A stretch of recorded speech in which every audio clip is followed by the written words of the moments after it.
Pourquoi es-tu encore en vie? A hurlé mon père en me voyant au mariage de ma sœur. Les invités se sont figés, son visage est devenu blême. Il ne s'est jamais remis d'avoir révélé son terrible secret. Je m'appelle Madeleine et j'ai 28 ans. Debout ici, devant le miroir de cet hôtel, en ajustant ma robe bleu marine, j'ai du mal à reconnaître la femme qui me regarde. Il y a 3 ans, ma famille a organisé mes funérailles. Ils ont dit à tout le monde que j'étais morte, tuée dans un accident de voiture qui a failli me coûter la vie. Mais me voilà, bien vivante, sur le point d'entrer au mariage de ma sœur Sarah, sans y être invitée. Mes mains tremblent alors que je touche le foulard en soie qui couvre la cicatrice sur ma joue gauche. Aujourd'hui, ils vont voir un fantôme franchir les portes de cette église. La question n'est pas de savoir si je devrais y aller. C'est de savoir si je suis prête à affronter ce qui se passera quand mon père me verra. Il y a 3 ans, j'étais une personne différente, vivant dans un monde différent. À l'époque, j'avais 25 ans, je vivais dans la maison de mon enfance dans un petit village de Normandie avec mes parents, Jacques et Pascal Dupont, et ma sœur cadette, Sarah. Papa avait 52 ans, un homme sévère qui travaillait au Crédit Agricole local, et maman en avait 49, une femme au foyer qui passait le plus clair de son temps à la paroisse, organisant des kermesses et bavardant avec les autres dames. Sarah avait alors 22 ans, fraîchement diplômée de l'université de Caen avec un diplôme pour devenir professeur des écoles. Elle avait toujours été l'enfant modèle, celle qui suivait toutes les règles, ne remettait jamais en question l'autorité et rendait nos parents fiers. Moi, j'étais la fauteuse de troubles, celle qui posait trop de questions et rêvait d'une vie au-delà des limites de notre petite ville. Tout a changé quand j'ai rencontré Karim Haddad. Il était interne au CHU de Rouen, travaillant de longue garde, mais trouvant toujours le temps de m'envoyer des messages adorables tout au long de la journée. Karim était brillant, gentil, et il avait cette façon de me faire rire, même dans mes pires jours. Il était aussi franco-algérien, et c'est là que les problèmes ont commencé. Et la première fois que j'ai amené Karim à la maison pour dîner, la tension était si épaisse qu'on aurait pu la couper au couteau. Papa lui a à peine parlé, posant des questions insidieuses sur ses origines familiales et faisant des commentaires subtils sur le maintien de nos traditions. Maman était polie mais froide, cette politesse qui ressemble à une gifle. Après le départ de Karim ce soir-là, l'enfer s'est déchaîné. Papa m'a coincé dans la cuisine pendant que maman se tenait près de l'évier, les bras croisés, secouant la tête. « Ce garçon n'est pas pour toi, Madeleine », a dit papa, sa voix basse et menaçante. Notre famille a des valeurs, des traditions. On ne se mélange pas avec les gens comme eux. J'ai senti mon sang bouillir. Les gens comme eux? Tu veux dire des gens éduqués, qui ont réussi et qui sont gentils? Ne fais pas l'intelligente avec moi, jeune fille. Tu sais ce que je veux dire. Cette famille a une réputation à maintenir dans cette communauté. Au cours des mois suivants, chaque conversation est devenue une bataille. Karim venait me chercher pour nos rendez-vous et je rentrais à la maison pour des interrogatoires. Où étions-nous allés? De quoi avions-nous parlé? Quand allais-je retrouver la raison et trouver un bon garçon français d'une bonne famille catholique? Sarah a d'abord essayé de rester neutre. Elle me prenait à part et chuchotait, « Je trouve que Karim a l'air vraiment gentil, Mado. Ne les laisse pas t'atteindre. » Mais peu à peu, la pression constante de nos parents l'a épuisée. Elle a commencé à trouver des excuses pour ne pas rester quand Karim venait. Elle quittait la pièce quand je parlais de lui. L'explosion finale a eu lieu par une froide soirée de février. Je venais de raccrocher avec Karim, qui m'avait demandé en mariage la veille. J'étais radieuse, caressant la bague de fiançailles simple mais magnifique qu'il m'avait offerte, quand j'ai décidé de l'annoncer à ma famille. « J'ai quelque chose à vous dire, » dis-je, rassemblant tout le monde dans le salon. Sarah était recroquevillée sur le canapé, corrigeant des copies, maman tricotait et papa lisait Le Figaro. J'ai pris une profonde inspiration et j'ai levé la main. Karim et moi sommes fiancés. Nous allons nous marier le mois prochain à la mairie de Rouen. Le journal s'est froissé dans les mains de papa. Les aiguilles à tricoter de maman ont cessé de cliqueter. Sarah a levé les yeux de ses copies, les yeux écarquillés. « Absolument pas », a dit papa, se levant si vite que sa chaise a basculé en arrière. « Je ne le permettrai pas, tu ne peux pas m'en empêcher, papa. J'ai 25 ans. Tant que tu vivras sous mon toit, tu suivras mes règles. Et ma règle est que tu n'épouseras pas cet homme. » Maman a finalement pris la parole, la voix tremblante. « Madeleine, ma chérie, pense à ce que tu fais. Pense à tes futurs enfants. Pense à l'image que cela donnera à tous ceux que nous connaissons. » « Je pense à mon avenir », ai-je rétorqué. Je pense à être heureuse avec quelqu'un qui m'aime et me respecte. Sarah a tenté d'intervenir. Peut-être qu'on pourrait tous se calmer et en parler rationnellement. Mais papa était au-delà de la raison. Son visage était rouge, les veines saillantes dans son cou. Il n'y a rien à discuter. Elle fait son choix maintenant. Lui ou nous. Elle ne peut pas avoir les deux. La pièce est devenue silencieuse, à l'exception du tic-tac de la comptoise dans le coin. J'ai regardé les visages des personnes que j'avais aimées toute ma vie. Mon père, sévère et impitoyable. Ma mère, les larmes coulant sur ses joues, mais acquiesçant en accord avec son mari. Et Sarah, ma petite sœur, l'air déchiré, mais incapable de prendre ma défense. Alors je le choisis, lui, ai-je chuchoté. Très bien, a craché papa. Alors tu n'es plus ma fille. Sors de ma maison, et ne reviens jamais. Je suis monté, j'ai fait une seule valise avec mes affaires les plus importantes et je suis sorti par la porte d'entrée. Sarah m'a suivi jusqu'à ma voiture, en pleurant. Mado, s'il te plaît, ne pars pas. Peut-être que papa changera d'avis. Non, il ne le fera pas, dis-je en la serrant fort dans mes bras. Mais je t'aimerai toujours, Sarah. Souviens-toi toujours de ça. C'était la dernière fois que je parlais à l'un d'eux pendant 3 ans. Karim et moi avons emménagé dans un petit appartement à Rouen et pendant 6 mois, nous avons été parfaitement heureux. Karim travaillait de longue garde à l'hôpital et je travaillais en freelance comme graphiste, développant lentement ma clientèle. Nous nous levions chaque matin et préparions le petit déjeuner ensemble, Karim m'apprenant à faire des œufs brouillés parfaits et me montrant comment préparer un couscous comme sa grand-mère le lui avait appris. Nous avions prévu une cérémonie de mariage simple, juste nous deux et un adjoint au maire. Les parents de Karim étaient venus de Marseille pour me rencontrer, et ils m'ont accueilli à bras ouverts. Sa mère, Madame Haddad, a passé tout un après-midi à m'apprendre des recettes de famille et à me montrer des photos de Karim quand il était un petit garçon potelé. C'était tout ce que j'avais espéré de ma propre famille. Et ma famille me manquait terriblement, surtout Sarah. Je me surprenais à prendre mon téléphone pour l'appeler et lui raconter quelque chose de drôle qui s'était passé ou lui demander son avis sur des styles de robe de mariée. Karim a essayé d'appeler mes parents plusieurs fois, espérant combler le fossé. Mais papa raccrochait dès qu'il entendait la voix de Karim. Donne-leur du temps, disait Karim en me massant les épaules quand je pleurais à ce sujet. Parfois, l'amour doit être patient. Mais le temps n'était pas quelque chose que j'avais. C'était un vendredi après-midi, fin octobre. Je venais de terminer une réunion avec un client en ville et je rentrais chez moi sous la pluie. La pluie de Normandie en octobre est implacable, transformant les routes en rubans d'asphalte glissants et dangereux. Je me souviens que je chantais avec la radio, excité à l'idée de dire à Karim que j'avais décroché un gros contrat avec une chaîne de restaurants local. Le camion est sorti de nulle part.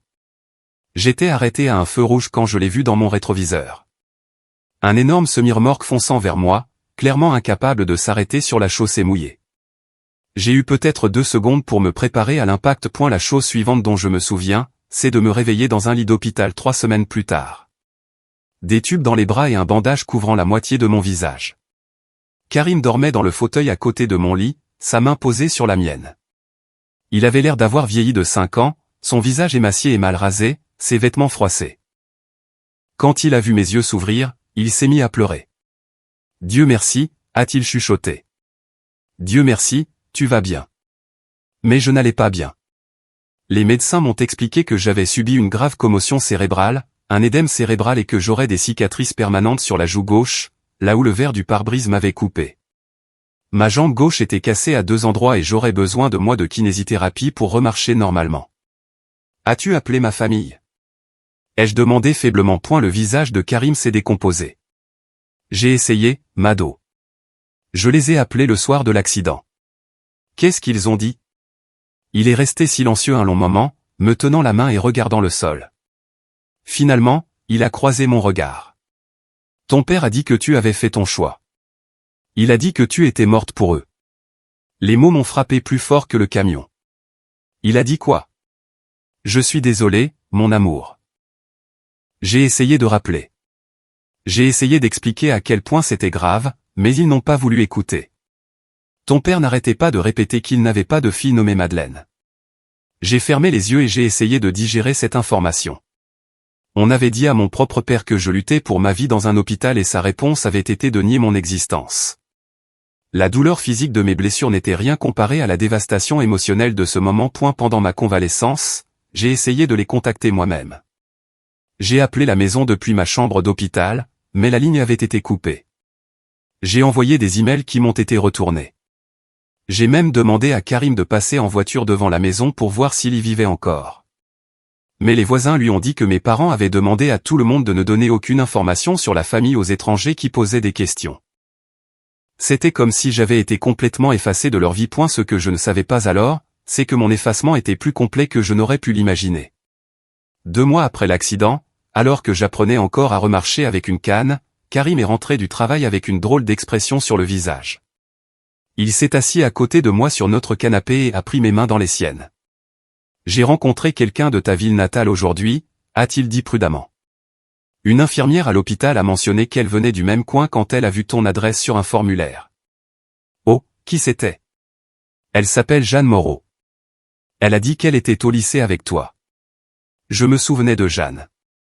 Elle était dans ma classe de terminale, pas une amie proche, mais quelqu'un que je connaissais assez bien pour discuter dans les couloirs. Qu'est-ce qu'elle a dit? Karim est resté silencieux un moment. Mado, elle m'a présenté ses condoléances. Pourquoi? Elle a dit qu'elle était désolée pour ma perte. Elle a dit que toute la ville avait été choquée en apprenant ta mort dans l'accident de voiture. La pièce s'est mise à tourner. Ma mort. Elle a dit que ta famille avait organisé une messe commémorative pour toi il y a 2 mois à l'église. Elle a dit que c'était une belle cérémonie, que tes parents avaient parlé de la fille merveilleuse que tu avais été avant de te perdre. J'avais l'impression de me noyer. Ma propre famille ne m'avait pas seulement exclu de leur vie. Ils avaient dit à toute la communauté que j'étais morte. Ils avaient organisé des funérailles pour moi pendant que j'étais allongé dans un lit d'hôpital, luttant pour me remettre de blessures qui avaient failli me tuer. Karim m'a montré la coupure de journal que Jeanne lui avait donnée. C'était là, noir sur blanc. Madeleine Dupont, 25 ans, commémorée lors d'une messe funèbre. L'article décrivait comment j'étais morte tragiquement dans un accident de voiture, laissant derrière moi mes parents et ma sœur aimant. Il mentionnait mon bénévolat à la paroisse et mes talents artistiques, me dépeignant comme une fille modèle dont la vie avait été écourtée. Il n'y avait aucune mention de Karim, aucune mention de notre relation, aucune reconnaissance de la vie que je menais réellement. Ils avaient réécrit mon histoire, me transformant complètement en la fille qu'ils auraient aimé que je sois plutôt qu'en la femme que j'étais vraiment. Le pire, c'était de lire le chagrin de Sarah. L'article la citait, Mado était la meilleure grande sœur qu'on puisse rêver. Son rire et ses conseils me manqueront chaque jour pour le reste de ma vie. Sarah croyait vraiment que j'étais morte. Elle me pleurait, je lui manquais, elle portait le deuil de la sœur qu'elle pensait avoir perdue pour toujours. Et tout ça parce que nos parents ne pouvaient pas supporter d'admettre qu'ils avaient eu tort de me rejeter. J'y suis tombé en dépression après cette découverte. Pas seulement à cause de la trahison, mais à cause de ce que cela signifiait pour Sarah. Comment pouvais-je la contacter maintenant? Comment pouvais-je lui dire que j'étais vivante sans détruire sa foi en nos parents? Comment pouvais-je la forcer à choisir entre la vérité et la famille?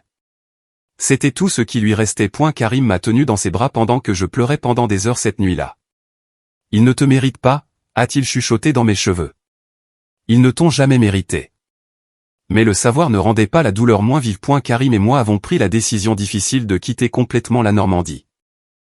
Les souvenirs étaient trop douloureux, et nous avions besoin d'un nouveau départ quelque part où personne ne connaissait notre histoire.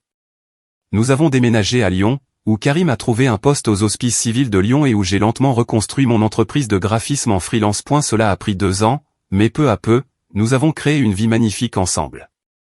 Nous avons eu une petite cérémonie de mariage dans un jardin avec vue sur la Saône, avec la famille de Karim et quelques amis proches que nous nous étions fait à Lyon. Madame Haddad a pleuré pendant la cérémonie, me disant après qu'elle avait prié chaque jour pour que Karim trouve quelqu'un qui l'aimerait autant que je l'aimais manifestement. Je me suis jeté dans mon travail, canalisant toute ma douleur et mon énergie dans la construction de quelque chose de significatif. Mon studio de design, Studio Saône, est passé d'une opération unipersonnelle dans notre chambre d'amis à une entreprise florissante avec 5 employés et des clients dans toute la région Auvergne-Rhône-Alpes. Le succès me semblait être la meilleure vengeance contre la famille qui m'avait considéré comme un échec. Karim a été promu médecin titulaire aux urgences. Nous avons acheté une charmante maison dans le quartier de la Croix-Rousse avec un jardin où je pouvais faire pousser les fleurs que j'aimais depuis l'enfance. Le week-end, nous explorions la ville ensemble, essayant de nouveaux restaurants et parcourant les sentiers de randonnée autour du Mont Blanc. Mais malgré notre bonheur, il y avait toujours un vide dans mon cœur en forme de Sarah. Je pensais à elle tous les jours. Je me demandais si elle avait terminé ses études d'enseignante, si elle avait trouvé quelqu'un de spécial, si elle portait toujours le collier papillon que je lui avais offert pour son 18e anniversaire. Parfois, je passais en voiture devant des écoles primaires et je l'imaginais dans une salle de classe, lisant des histoires à des enfants aux yeux écarquillés, comme elle me lisait des histoires quand nous étions petites. Karim et moi avions convenu de ne pas essayer de contacter ma famille. La blessure était trop profonde, la trahison trop complète. Mais cela ne m'empêchait pas de penser à eux, de regretter les bons souvenirs que nous avions partagés avant que tout ne s'effondre. Puis, en février de l'année dernière, tout a changé. Je faisais défiler Instagram tard un soir, une habitude que j'avais développée pour me détendre après de longues journées au studio. Je n'utilisais plus que rarement mon vrai nom sur les réseaux sociaux, me faisant appeler Madeleine Rivière au lieu de Madeleine Dupont. C'était une petite protection pour que mon passé ne me rattrape pas. C'est là que je l'ai vu. Une publication de Sarah Dupont célébrant ses fiançailles avec un certain Marc Dubois. Mes mains tremblaient en faisant défiler les photos. Il y avait ma petite sœur, radieuse et magnifique, portant une simple bague solitaire et souriant à l'appareil photo.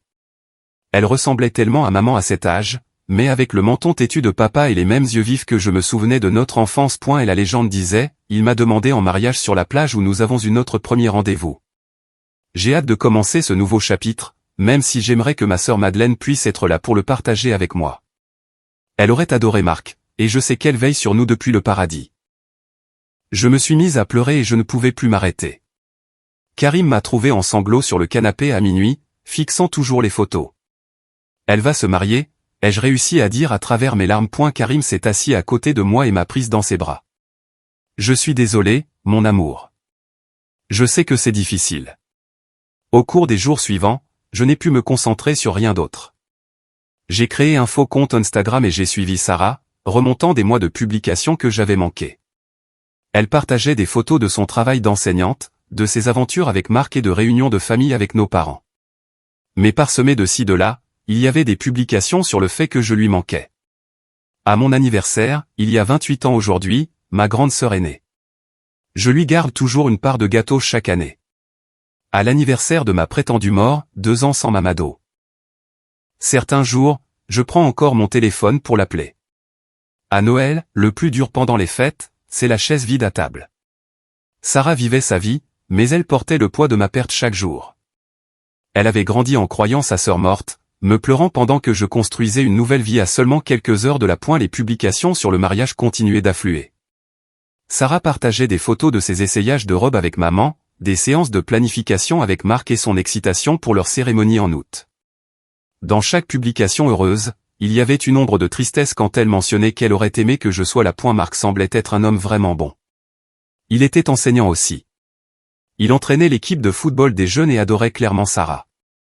Sur les photos, je pouvais voir avec quelle douceur il la regardait, comment il la faisait rire. Il était exactement le genre d'homme que j'aurais choisi pour ma sœur si on m'en avait donné le choix. Mais c'était ça le problème. Je n'avais eu aucun choix dans la vie de Sarah au cours des 3 dernières années. Le faire-part de mariage est arrivé en mai, 15 août, 14h30 à l'église Sainte-Jeanne d'Arc dans notre ville natale. Réception à suivre au Golf et Country Club de la Vallée. Cette nuit-là, Karim m'a trouvé faisant les 100 pas dans notre cuisine à 2h du matin. Je dois y aller, dis-je sans préambule. Aller où? Au mariage de Sarah. Je dois être là. Karim a posé le verre d'eau qu'il était venu chercher en bas et m'a regardé attentivement. Mado, je comprends pourquoi tu veux y aller, mais réfléchis à ce que tu dis. Tes parents ont dit à tout le monde que tu étais morte. Te présenter au mariage ne les affectera pas seulement eux, ça affectera aussi Sarah. Sarah mérite de savoir que je suis vivante. Oui, c'est vrai. Mais le jour de son mariage n'est pas le bon moment pour une telle révélation. Nous en avons discuté pendant des semaines. Karim s'inquiétait pour mon bien-être émotionnel, pour le genre de scène qui pourrait se produire si je me présentais sans y être invité. Il craignait que Sarah ne me reproche d'être restée éloignée si longtemps ou que le choc ne gâche son jour spécial. Mais je ne pouvais pas abandonner l'idée. Sarah commençait un nouveau chapitre de sa vie, croyant sa sœur morte. Elle portait un deuil qui n'avait pas lieu d'exister. Chaque moment heureux était teinté de tristesse pour une perte basée sur un mensonge. Je ne ferai pas de scène. Je te le promets, Karim. Je m'assiérai au fond, je la laisserai me voir, et je partirai discrètement. Elle a juste besoin de savoir. Et tes parents? Ils seront là aussi. Laisse-les expliquer à Sarah pourquoi ils lui ont menti pendant 3 ans. Finalement, Karim a arrêté de discuter et a commencé à soutenir ma décision. Si c'est ce que tu as besoin de faire pour ta propre tranquillité d'esprit, alors je te soutiendrai. Mais je viens avec toi. Non, dis-je fermement. C'est quelque chose que je dois faire seul.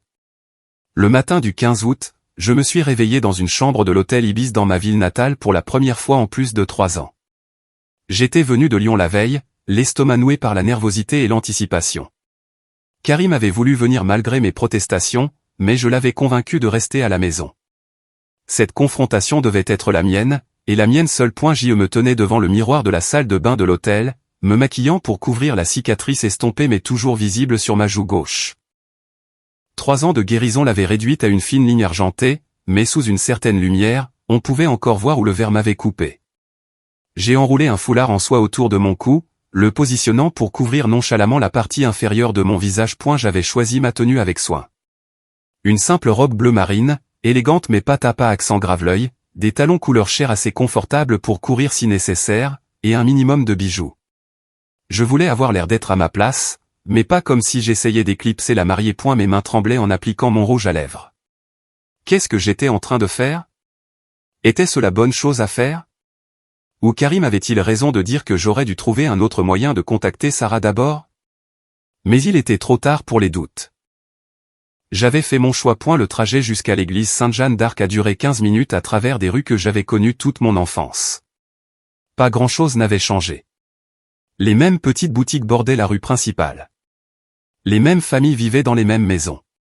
Le même sentiment que tout le monde connaissait les affaires de tout le monde imprégnait l'air. Je me suis garé à 3 pâtés de maison de l'église et j'ai marché lentement vers le son des cloches de mariage.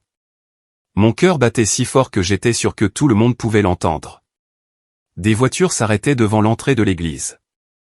Des invités sur leur 31, montant les marches avec des cadeaux et des appareils photo. J'ai reconnu plusieurs visages. Madame Henri de l'épicerie, exactement la même mais avec des cheveux plus gris. Les Martin, nos voisins, se disputant à propos de quelque chose en se dirigeant vers l'entrée. Monsieur Pichon, qui nous avait enseigné le catéchisme à Sarah et à moi, se déplaçant slowly avec une canne, mais portant toujours le même genre de nœud papillon qu'il affectionnait il y a 20 ans. Ces gens avaient assisté à ma messe commémorative.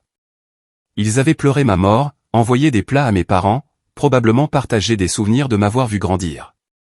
Maintenant, j'allais passer devant eux comme un fantôme fait chair. J'ai attendu que la cérémonie ait commencé avant de m'approcher de l'église. Par les portes ouvertes, je pouvais entendre l'organiste jouer de la musique de mariage traditionnelle. Je me suis glissé à l'intérieur et j'ai trouvé une place sur le tout dernier banc, partiellement caché derrière un pilier. L'église était bondée. On aurait dit que la moitié de la ville était venue voir Sarah Dupont se marier. J'ai repéré l'arrière de la tête de mes parents au premier rang. Les cheveux de papa étaient devenus complètement gris et maman avait maigri. Ils étaient assis de manière rigide, formelle, comme ils l'avaient toujours été à l'église. Et puis j'ai vu Sarah. Ma petite sœur était absolument radieuse, descendant l'allée dans une robe blanche classique avec de délicates manches en dentelle. Ses cheveux étaient coiffés en un chignon élégant avec de petites fleurs blanches piquées partout. Elle portait un bouquet de roses blanches et de gypsophiles, les mêmes fleurs qu'elle aimait depuis l'enfance. Mais même du fond de l'église, je pouvais voir la tristesse dans ses yeux. Elle souriait, rayonnante de bonheur. Mais il y avait une ombre. L'ombre de quelqu'un qui aurait dû être à ses côtés en tant que témoin. Marc l'attendait à l'hôtel dans un costume noir classique, son visage rempli d'une joie et d'un amour si pur que ça m'a serré le cœur. C'est à ça que devrait ressembler un mariage. C'était le genre d'amour que j'avais trouvé avec Karim, le genre d'amour que mes parents auraient dû célébrer au lieu de détruire. Et la cérémonie s'est déroulée de manière traditionnelle. Le père Michel, qui nous avait baptisés Sarah et moi, a parlé d'amour et d'engagement. Sarah et Marc ont échangé des vœux qu'ils avaient écrits eux-mêmes. Et quand Sarah a parlé, elle a dit quelque chose qui a failli me briser le cœur. Marc, tu m'as aidé à guérir de pertes que je pensais insurmontables. Tu m'as montré que l'amour ne s'arrête pas quand quelqu'un nous quitte. Il se transforme simplement en quelque chose qui nous rend plus forts. Je promets de t'aimer de tout mon cœur, y compris les morceaux qui appartiendront toujours à ma sœur Madeleine, qui je sais veille sur nous depuis le paradis. J'ai dû me mordre la lèvre pour ne pas crier. Elle dédiait une partie de ses vœux de mariage à ma mémoire, à la sœur qu'elle pensait avoir perdue. L'injustice de la situation m'a submergé. Quand la cérémonie s'est terminée et que le cortège nuptial a descendu l'allée, j'ai baissé la tête et je les ai laissés passer. Sarah est passée à quelques mètres de l'endroit où j'étais assise, radieuse et magnifique, sans la moindre idée que sa sœur prétendument morte observait son moment le plus important. J'aurais dû partir à ce moment-là. J'aurais dû me glisser hors de l'église et retourner à Lyon, satisfaite d'avoir vu Sarah heureuse et mariée en toute sécurité. Mais je n'ai pas pu. J'ai suivi le cortège et les invités jusqu'au Golf et Country Club de la Vallée, en restant assez loin derrière pour ne pas être remarqué. Et la réception se tenait dans la salle de bal principale avec de grandes fenêtres donnant sur le terrain de golf où Sarah et moi avions appris à jouer quand nous étions enfants. Je me suis positionné à l'extérieur, sur la terrasse, regardant à travers les fenêtres alors que la célébration commençait. Sarah et Marc ont eu leur première danse sur l'hymne à l'amour d'Édith Piaf, tournant lentement pendant que les invités regardaient et prenaient des photos. Ils avaient l'air si heureux, si complets, à l'exception de cette ombre persistante dans les yeux de Sarah. Pendant la danse père-fille, j'ai regardé papa valser avec Sarah, la même chanson sur laquelle il avait dansé avec moi à ma fête de fin de lycée, à l'époque où j'étais encore sa précieuse fille avant de devenir sa plus grande déception. Sarah a posé sa tête sur son épaule et je pouvais la voir pleurer des larmes de joie. Les discours ont commencé après le dîner. Le témoin de Marc a raconté des histoires drôles sur leurs aventures universitaires. Maman a fait un discours en larmes sur le fait de voir sa petite fille devenir une belle femme. Et puis Sarah s'est levée pour parler. Je veux remercier tout le monde d'être ici aujourd'hui, a-t-elle commencé, sa voix claire et forte. Cette journée a été plus parfaite que je ne l'aurais jamais imaginé. Mais je mentirais si je disais qu'elle était complète. Il manque quelqu'un qui devrait être ici. Quelqu'un qui aurait été ma témoin si les choses avaient été différentes. Mon cœur s'est arrêté. Ma sœur Madeleine était la meilleure grande sœur qu'on puisse rêver. Elle m'a appris à être courageuse, à défendre ce en quoi je croyais, et à ne jamais me contenter de moins que le grand amour. Elle aurait adoré Marc, l'aurait probablement menacé s'il me faisait du mal un jour, et aurait certainement pleuré pendant la cérémonie. La salle était silencieuse, respectueuse, tandis que Sarah continuait. Avant de lancer mon bouquet, je veux le dédier à Mado. Où que tu sois, grande sœur, c'est pour toi.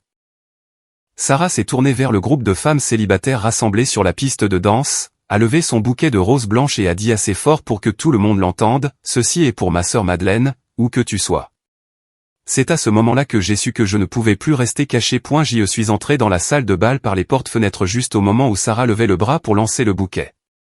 Son mouvement s'est figé à mi-chemin alors que ses yeux croisaient les miens à travers la pièce bondée. Le bouquet a glissé de ses doigts et a heurté le sol avec un bruit sourd. Et la salle entière est devenue silencieuse. 200 personnes se sont tournées pour voir ce qui avait attiré l'attention de la mariée. Et là, je me tenais dans l'embrasure de la porte, comme une apparition du passé. Les mains de Sarah se sont portées à sa bouche. Mado, a-t-elle chuchoté, mais dans le silence complet de la pièce, tout le monde l'a entendu. C'est là que papa m'a vu. Son visage est devenu blanc comme un linge, puis rouge de rage. Il s'est levé si vite que sa chaise est tombée en arrière, me pointant du doigt avec un doigt tremblant. « Pourquoi es-tu encore en vie ?» a-t-il crié, sa voix se brisant de choc et de fureur. « Tu es censée être morte. » La salle de bal a éclaté dans le chaos. Maman a crié et s'est effondrée sur sa chaise, en hyperventilation. Sarah s'est frayé un chemin à travers la foule, courant vers moi dans sa robe de mariée. Marc la suivait de près, confus mais protecteur. Les invités ont commencé à chuchoter frénétiquement, essayant de comprendre ce qui se passait. « Tu es vivante ?» a sangloté Sarah en me jetant les bras au cou. « Oh mon Dieu, tu es vivante !» Je l'ai serrée fort, respirant l'odeur familière de son parfum mélangé aux fleurs du mariage. Elle semblait si petite dans mes bras, comme quand nous étions enfants et qu'elle courait vers moi après un cauchemar. « Je suis désolée », ai chuchoté à son oreille. « Je suis tellement désolée de ne pas avoir été là. » « Je te croyais morte », a-t-elle pleuré. « Je t'ai pleuré pendant 3 ans. » Par-dessus l'épaule de Sarah, je pouvais voir les visages de mes parents. Papa avait l'air sur le point de faire une attaque. Son visage était violet de rage et de choc. Maman pleurait hystériquement, éventée par tante Marguerite, qui me regardait comme si elle avait vu un fantôme, ce qui, d'une certaine manière, était le cas. « Sors d'ici !» a crié papa, se frayant un chemin à travers la foule vers nous. « Sors d'ici tout de suite. » « Jacques, arrête ça !» a claqué tante Marguerite, se levant pour faire face à son beau-frère. Ne vois-tu pas ce que tu as fait? Sarah s'est détachée de notre étreinte, le mascara striant ses joues, et s'est retournée pour faire face à nos parents. De quoi parle-t-il? Pourquoi a-t-il dit qu'elle était censée être morte? La salle était maintenant complètement silencieuse, à l'exception des sanglots de maman. Tous les yeux étaient rivés sur notre drame familial qui se déroulait au milieu de la réception de mariage de Sarah. La bouche de papa s'est ouverte et fermée comme un poisson hors de l'eau. Pour la première fois de ma vie, Jacques Dupont était sans voix. J'ai fait un pas en avant, ma voix stable malgré mes mains tremblantes. Parce qu'ils ont dit à tout le monde que j'étais morte dans un accident de voiture il y a 3 ans. Ils ont organisé des funérailles pour moi pendant que j'étais allongé dans un lit d'hôpital, me remettant de blessures qui ont failli me tuer. Des murmures d'horreur ont parcouru la foule. Le visage de Sarah est passé de la confusion à l'horreur puis à la fureur en l'espace de quelques secondes. Quoi? A-t-elle chuchoté. J'ai eu un accident de voiture, ai-je continué, parlant directement à Sarah, mais assez fort pour que tout le monde entende. Un camion m'a heurté à un feu rouge. J'ai été à l'hôpital pendant des mois. Karim les a appelés pour leur dire ce qui s'était passé, et papa lui a dit que j'étais morte pour eux, alors ils ont décidé de rendre ça officiel. Ce n'est pas vrai, a balbutié papa. Mais sa voix manquait de conviction. Alors pourquoi viens-tu de me demander pourquoi je suis encore en vie, ai-je rétorqué. Pourquoi as-tu dit à mon mari que tu n'avais pas de fille nommée Madeleine? Sarah s'est tournée pour regarder nos parents, sa robe blanche contrastant avec son visage rougi.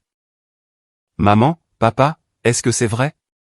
Maman ne pouvait pas parler à travers ses larmes, mais tante Marguerite s'est levée lentement. Pascal, dit-elle doucement. Dis-lui la vérité. Nous pensions qu'elle était pratiquement morte de toute façon, a finalement chuchoté maman. Elle a choisi cet homme plutôt que sa famille. Elle était déjà morte pour nous. Les mots flottaient dans l'air comme du poison. Plusieurs invités se sont levés et sont partis immédiatement, clairement dégoûtés par ce qu'ils entendaient. D'autres sont restés assis, figés, témoins de la destruction d'une famille en temps réel. Le visage de Sarah était un masque d'incrédulité et de trahison. Vous m'avez laissé pleurer pendant 3 ans. Vous m'avez laissé pleurer sur sa tombe qui ne contient même pas de corps. Vous m'avez regardé souffrir en pensant que ma sœur était morte alors qu'elle était vivante tout ce temps. Sarah, ma chérie, tu ne comprends pas, a tenté papa de s'approcher d'elle, mais elle a reculé. Je comprends parfaitement, a dit Sarah, sa voix d'enseignante tranchant dans le chaos avec autorité. Vous étiez si fière et têtue que vous préfériez avoir une fille morte plutôt que d'admettre que vous aviez tort à propos de son choix de mariage. Elle s'est tournée pour faire face à la salle remplie d'invités, dont beaucoup étaient des amis de la famille qui nous connaissaient depuis l'enfance.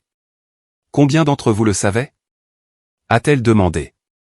Combien d'entre vous savaient que ma sœur était vivante? Le silence était assourdissant. Marc s'est finalement avancé, posant une main douce sur l'épaule de Sarah.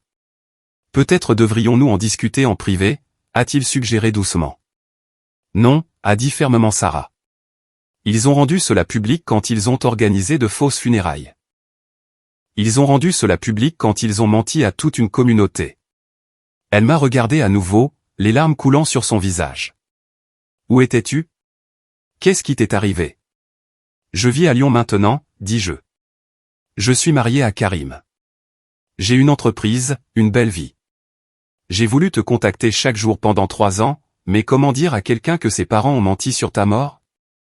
Tu aurais dû trouver un moyen, a chuchoté Sarah. Tu as raison. J'aurais dû.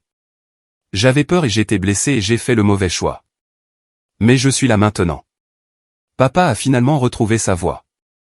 Tu gâches tout. C'est le jour du mariage de Sarah et tu le gâches. Je me suis tourné pour lui faire face pour la première fois, regardant vraiment l'homme qui m'avait élevé puis renié. Il avait l'air plus vieux, plus petit, en quelque sorte diminué par ses propres choix. Je n'ai rien gâché, dis-je calmement. C'est toi qui l'as fait, il y a 3 ans, quand tu as décidé que ta fierté était plus importante que la vie de ta fille. Nous avons fait ce que nous pensions être le mieux pour cette famille. Vous avez fait ce qui était le plus facile pour votre réputation dans cette ville à l'esprit étroit. Vous ne pouviez pas supporter d'admettre que votre fille avait trouvé l'amour avec quelqu'un qui ne correspondait pas à votre vision étroite du monde, alors vous l'avez complètement effacé. Sarah nous regardait tour à tour, digérant tout ce qu'elle entendait. Marc avait les bras autour d'elle, lui chuchotant quelque chose à l'oreille, probablement pour la calmer. Sarah, dis-je en me tournant vers ma sœur. Je sais que c'est le pire moment possible. Je sais que j'aurais dû trouver un autre moyen, mais je ne pouvais pas te laisser commencer ta vie de femme mariée en croyant que ta sœur était morte. Tu mérites la vérité.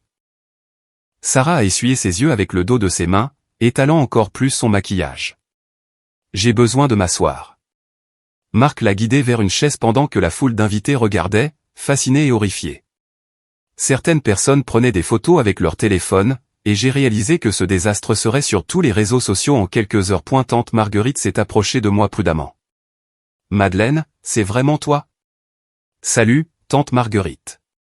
Elle m'a serré dans une étreinte féroce. Je n'ai jamais cru que tu étais morte, a-t-elle chuchoté. L'histoire de tes parents n'a jamais eu de sens. J'ai prié pendant 3 ans pour que tu rentres à la maison. Je suis désolé de ne pas t'avoir contacté directement. Ne t'excuse pas, ma chérie. Je comprends pourquoi tu ne pouvais pas. Elle s'est reculée et a regardé mes parents avec dégoût. Pascal, Jacques, vous devriez avoir honte de vous. D'autres membres de la famille ont commencé à s'approcher de moi, m'offrant des câlins et des excuses. Oncle Robert, le frère de mon père, avait l'air de vouloir frapper son propre frère. Ma cousine Jeanne pleurait, disant que je lui avais manqué à son propre mariage l'année dernière parce qu'elle me croyait morte. Mais pendant tout ce temps, mes yeux revenaient sans cesse vers Sarah. Elle était assise dans sa robe de mariée, entourée des ruines de ce qui aurait dû être le plus beau jour de sa vie, essayant de digérer le fait que tout ce qu'elle avait cru sur sa famille pendant 3 ans était un mensonge. Finalement, elle s'est levée et s'est approchée de moi. La salle entière retenait son souffle. Je suis contente que tu sois vivante, dit-elle simplement. Et je suis contente que tu sois là, mais j'ai besoin de temps pour digérer tout ça. Je comprends. Elle s'est tournée pour faire face à nos parents, sa voix stable mais froide. Je veux que vous partiez. Tous les deux. Sortez de ma réception de mariage. Sarah, tu ne peux pas être sérieuse, a plaidé maman. Je suis tout à fait sérieuse. Vous m'avez menti pendant 3 ans. Vous m'avez laissé pleurer une sœur qui était vivante et qui me manquait probablement autant que je lui manquais. Vous n'avez pas le droit de faire partie de cette célébration.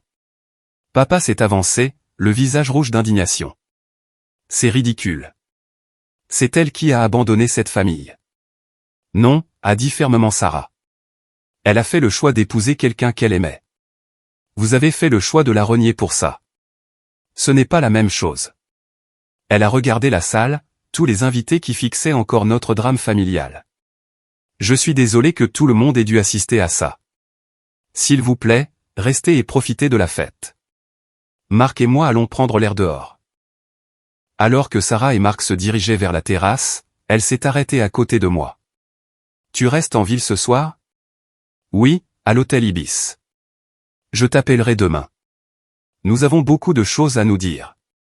Sarah, je suis tellement désolé que cela se soit produit le jour de ton mariage. Elle a réussi un petit sourire.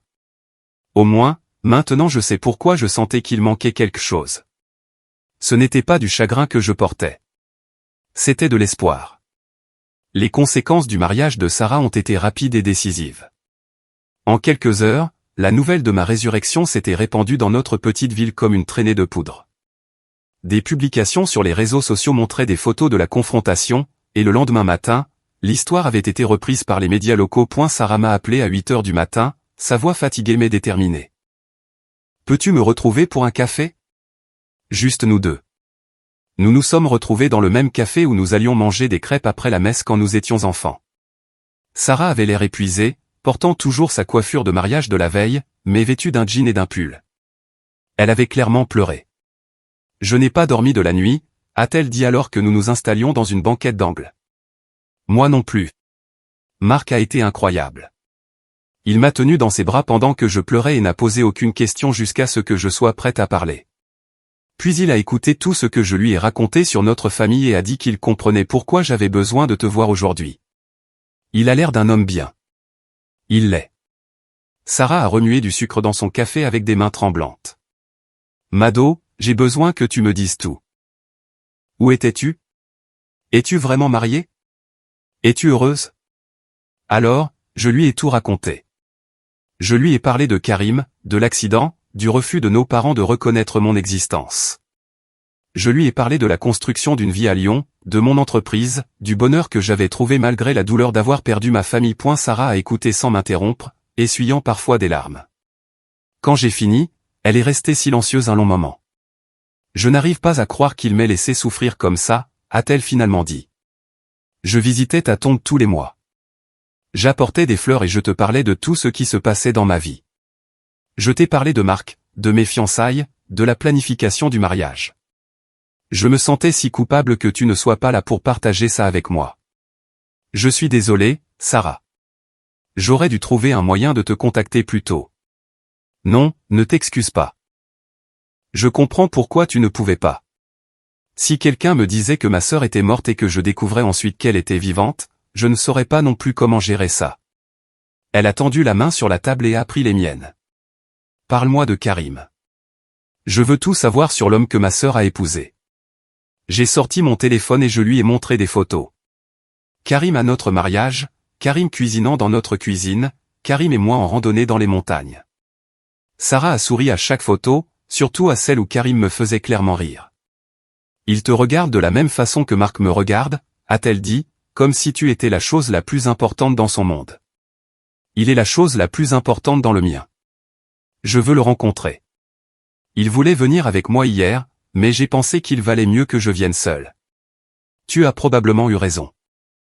La journée d'hier était assez chaotique comme ça. Sarah a fait une pause, puis a posé la question que je redoutais. Qu'est-ce qui se passe maintenant avec maman et papa? J'ai soupiré. Je ne sais pas. Ils ont fait leur choix il y a 3 ans, et ils ont eu de multiples occasions de faire des choix différents depuis. Hier, la première réaction de papa en me voyant n'a pas été le soulagement ou la joie, ni même la colère d'avoir été pris en flagrant délit de mensonge. C'était le choc que je sois encore en vie. Ça me dit tout ce que j'ai besoin de savoir sur ma place auprès d'eux. Ils vont vouloir se racheter maintenant que tout le monde connaît la vérité. Le feront-ils, ou seront-ils simplement embarrassés que leur mensonge ait été exposé publiquement? Sarah est restée silencieuse, réfléchissant à cela. Tu as raison. Papa était plus préoccupé par la scène à mon mariage qu'il ne l'était de te voir vivante. Nous avons parlé pendant 3 heures, comblant les lacunes de 3 années perdues. Sarah m'a raconté la fin de ses études, sa rencontre avec Marc à une conférence d'enseignants, le petit appartement qu'ils avaient loué et leur projet d'acheter une maison. Elle m'a montré des photos sur son téléphone de sa salle de classe, de ses élèves, de la vie qu'elle avait construite en pleurant une sœur qui n'était pas réellement morte. Quand nous avons finalement quitté le café, Sarah m'a serré fort dans ses bras. Je prends quelques jours de congé pour ma lune de miel. Mais à mon retour, je veux que tu viennes avec Karim. Je veux faire connaissance avec mon beau-frère. Tu es sûr? Tout ça est beaucoup à digérer. J'en suis sûr. J'ai passé 3 ans à regretter ma sœur. Je ne vais pas perdre plus de temps. En retournant à Lyon, je me sentais plus légère que je ne l'avais été depuis des années. Sarah et moi, ça irait. Nous aurions besoin de temps pour reconstruire notre relation, pour surmonter les émotions complexes de notre séparation. Mais les fondations étaient toujours là. L'amour entre nous avait survécu au mensonge de nos parents. 2 semaines plus tard, Karim et moi sommes allés à Rouen pour dîner avec Sarah et Marc. C'était gênant au début. 3 ans de séparation ne se comblent pas facilement en une soirée. Mais Karim et Marc se sont immédiatement bien entendus, se liant d'amitié grâce à leur amour commun du football et à leur dévotion mutuelle pour leurs femmes. À la fin de la soirée, nous faisions des projets pour qu'ils viennent nous rendre visite à Lyon pour un week-end. Le reste de notre famille élargie a pris contact un par un.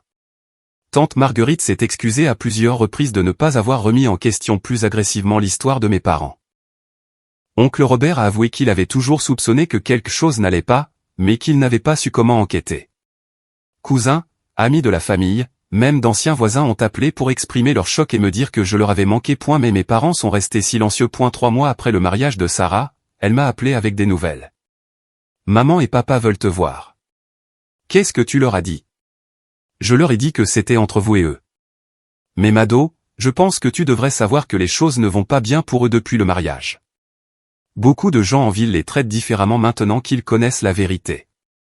Ce n'est pas mon problème à résoudre, Sarah. Je sais. Je te le dis juste pour que tu comprennes leur motivation s'ils te contactent. 1 semaine plus tard, j'ai reçu une lettre de ma mère. Pas un email, pas un appel téléphonique, mais une véritable lettre manuscrite envoyée à l'adresse de mon entreprise à Lyon. chère Madeleine, commençait-elle. Nous savons que nous avons fait des erreurs. Nous étions blessés et en colère, et nous avons mal réagi. Nous aimerions te parler pour arranger les choses. La lettre était brève, formelle, et manquait cruellement de véritables excuses ou de reconnaissance du mal spécifique qu'ils avaient causé. Il n'y avait aucune mention des fausses funérailles, aucune reconnaissance de la douleur qu'ils avaient infligée à Sarah, aucune acceptation de la responsabilité de leur choix. J'ai montré la lettre à Karim, qui l'a lue et a secoué la tête. Ce ne sont pas des excuses. C'est une tentative de limiter les dégâts. J'étais d'accord. J'ai répondu brièvement. Je suis heureuse que vous reconnaissiez que des erreurs ont été commises. Quand vous serez prêt à assumer la responsabilité des choix spécifiques que vous avez faits et du mal qu'ils ont causé, nous pourrons avoir une conversation. D'ici là, je vous souhaite le meilleur. Je n'ai plus jamais eu de leurs nouvelles. 6 mois après le mariage, Sarah a appelé avec d'autres nouvelles familiales. Elle et Marc avaient acheté une maison près de Rouen, mais plus près de la route pour venir nous voir. Elle avait aussi pris une décision concernant nos parents. J'ai coupé les ponts avec eux, a-t-elle dit simplement. Sarah, tu n'as pas à faire ça pour moi. Je ne le fais pas pour toi. Je le fais pour moi. Je ne peux pas faire confiance à des gens qui me mentiraient sur quelque chose d'aussi fondamental. Et je ne peux pas respecter des gens qui placeraient leur fierté au-dessus du bien-être de leurs enfants. Sarah et moi nous parlons maintenant chaque semaine, parfois plus. Elle et Marc sont venus à Lyon pour Noël et nous avons préparé le dîner ensemble pendant que Karim et Marc regardaient le football et se disputaient sur les statistiques. C'était comme les dîners de famille dont je rêvais, ceux où l'amour était plus important que les apparences. J'ai commencé une thérapie pour surmonter les émotions complexes des 3 dernières années. Le deuil de la famille que je pensais avoir, la colère pour le temps qui nous a été volé à Sarah et à moi, et, étonnamment, le soulagement de ne plus avoir à porter le poids d'essayer de gagner l'approbation de mes parents. Mon entreprise continue de prospérer. Karim a récemment été promu chef des urgences. Nous parlons de fonder notre propre famille, de créer le genre de foyer où les enfants sont aimés pour ce qu'ils sont, pas pour ce que leurs parents veulent qu'ils soient. Parfois, je me demande ce qui se serait passé si je n'étais pas allé au mariage de Sarah ce jour-là. Mes parents lui auraient-ils finalement dit la vérité? Sarah et moi nous serions-nous retrouvés d'une autre manière? Auraient-ils emporté leurs mensonges dans la tombe, laissant Sarah pleurer une sœur qui était vivante et qui lui manquait tout autant? Je ne le saurai jamais. Mais je sais une chose. Au moment où je suis entré dans cette église, j'ai cessé d'être la fille qui était morte dans leur esprit et je suis devenue la femme qui a choisi de vivre selon ses propres termes. Ce jour-là, au mariage de Sarah, mon père a demandé pourquoi j'étais encore en vie. La vérité, c'est que je n'étais pas vraiment vivante avant ce moment. Parce que c'est là que j'ai finalement arrêté de laisser leur choix définir ma valeur. J'ai appris que la famille, ce n'est pas seulement le sang. C'est qui est là pour vous quand ça compte. C'est qui célèbre vos joies et vous soutient dans vos peines. C'est qui vous aime pour qui vous êtes, pas pour qui ils veulent que vous soyez. Certaines blessures ne guérissent jamais complètement, mais elles peuvent se transformer en sagesse. La cicatrice sur mon visage me rappelle chaque jour que j'ai survécu à quelque chose qui était censé me détruire. Et les cicatrices sur mon cœur me rappellent que l'amour, le vrai amour, ne vient pas avec des conditions. Mes parents ont choisi la fierté plutôt que leur fille. J'ai choisi l'amour plutôt que leur approbation. Et à la fin, l'amour a gagné.